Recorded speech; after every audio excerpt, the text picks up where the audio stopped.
Monsieur Langevin, bonjour. On parle aujourd'hui de Dollarama, de détaillant d'articles à bas prix bien connus au Québec, qui touche des sommets annuels là, jour après jour à la Bourse de Toronto ces derniers temps.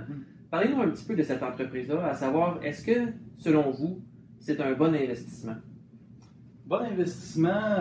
Présentement, au prix actuel, on paye 28 fois les profits prévus.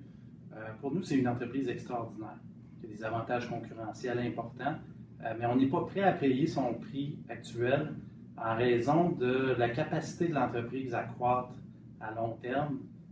Ce n'est pas du 30 par année. Donc, on a vu les résultats ce trimestre-ci, 36 de croissance des bénéfices par action. On aimerait ça que ce soit toujours ça, mais ce n'est pas soutenable. Mais pourquoi vous aimez l'entreprise à ce moment-là? On l'aime beaucoup parce que, en fait, il n'y a pas beaucoup d'entreprises où, si demain matin il y a une récession, on serait quand même content de la posséder. Elles sont rares, ces entreprises-là. Dollarama, c'est anti-récessionnaire. Les gens vont continuer d'y aller, peu importe la conjoncture économique. Et en même temps, ils ont un quasi-monopole dans l'Est du Canada. Donc, vous regardez toutes les boutiques, les concepts de magasins à $1. Dans l'Est du Canada, c'est Dollarama qui est là. Donc, ils sont allés chercher une très bonne efficience qui fait en sorte qu'un Dollar Tree ne pourrait pas s'installer demain matin. Ils n'auraient jamais les marges que Dollarama réussisse à obtenir.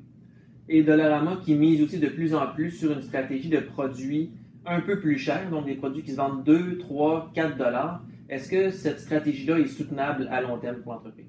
Ça, vous voyez, c'est vraiment intéressant. Longtemps, on a cru que le potentiel de croissance allait être limité en raison du nombre de magasins qui peuvent ouvrir au Canada sans se cannibaliser.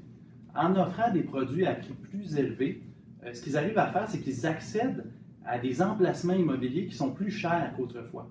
Donc, ils peuvent ouvrir plus de magasins, générer des meilleures ventes.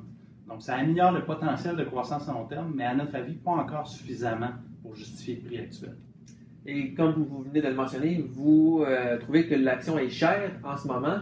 Est-ce que c'est une des raisons pour laquelle vous ne possédez pas de Dollarama dans votre portefeuille chez Médici? Exactement, exactement. Ce qu'on veut faire finalement, c'est de suivre les meilleures entreprises au monde et de bien les connaître.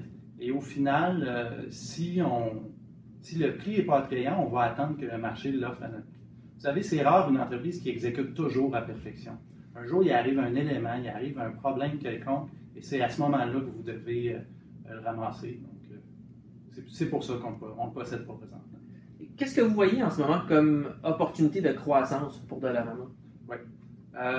Longtemps, ils ont dit on va se rendre jusqu'à 1400 magasins au Canada et ensuite, on va atteindre un point de saturation.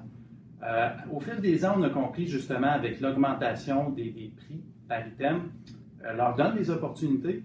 Mais non seulement ça, si vous regardez aux États-Unis, un magasin à $1 a des ventes moyennes de 1,5 million par année. Dollarama a 2,5 millions de ventes moyennes par année au Canada.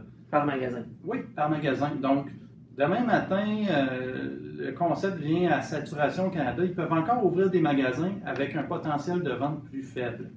Et donc, ils vont réussir à avoir une croissance, d'après nous, à long terme, d'au moins 10-15 mais le 30 actuel n'est pas soutenable. Merci beaucoup, M. Langevin. Merci.